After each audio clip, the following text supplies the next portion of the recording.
Good evening, boxing fans. I am Rumsfeld, and I'd like to welcome you back to the latest edition of my exciting new program, where I'm gonna bitch and moan about the current scene of professional boxing to you. This is Rummy's Corner. Rummy's Corner. What the? Fudge. Only I didn't say fudge. The Daily Mail is reporting that HBO and Showtime are preparing to charge $99.95 for the Floyd Mayweather versus Manny Pacquiao pay-per-view extravaganza. While this isn't unexpected, I still can't help wondering, what a bunch of greedy bastards. I remember the date, October 4th, 1997. Then, WBC heavyweight world champion Lennox Lewis defended his title against Polish challenger Andrew Golota. The fight itself wound up being a disappointment. It lasted 95 seconds. Lewis blew Golota away. He only lasted 4 seconds longer than Michael Spinks had lasted against Mike Tyson a decade earlier. I do think that there was a good gaddy fight on the undercard, if I recall, so the money wasn't a total waste, but the point being, I remember that day, me and a couple of friends paid $39.95 for that pay-per-view. That was 18 years ago. Has that much changed between then and now, that they really have to charge $100 for this pay-per-view? Let's take a closer look at how inflation is really impacting the price of boxing pay-per-views.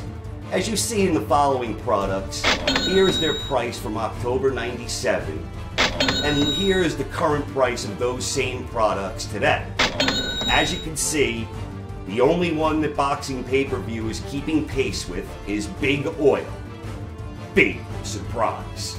Of course, big-time boxing fans are going to be watching the fight that night, but I can't help but wonder that the hefty $99.95 price tag on this is definitely going to turn off some casual fans who may have otherwise tuned in.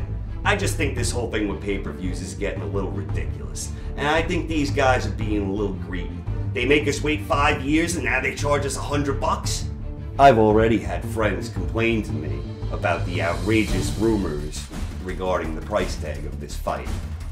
I can't help but wonder if they didn't keep prices more in range to what we're accustomed to in recent years, which I already think are a little too high. I think that they would appeal more to casual fans, and this is the fight that's going to save boxing, supposedly.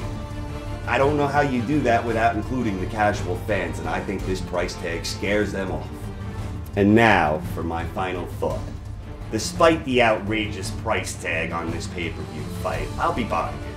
But what I'm going to do, and what I encourage the rest of you to do, is to embrace the carpool mentality. That's to say, treat this thing like a Super Bowl party. Call your friends over, get some beer, get some liquor. If you live in Colorado, Alaska, Washington, or DC, get some marijuana if that's your thing. But the key is, get together in a group, buy this fight, and keep these guys in check. Because while this is the fight that I hope will save boxing, if they have too much success charging these kind of prices, they're just going to continue to look to rape the fan in the future. And I don't think that's good. Guys, this is Rumsfeld. Thanks for tuning in. Be sure to look out for more episodes somewhere down the road. And remember, embrace the carpool mentality. Don't allow these greedy pricks to keep overcharging us for these fights. They're a bunch of mother... Oh, Mrs. Schwartz? Yes, I'm fine. Mrs. Schwartz, do you know what Ralph just said? No. He said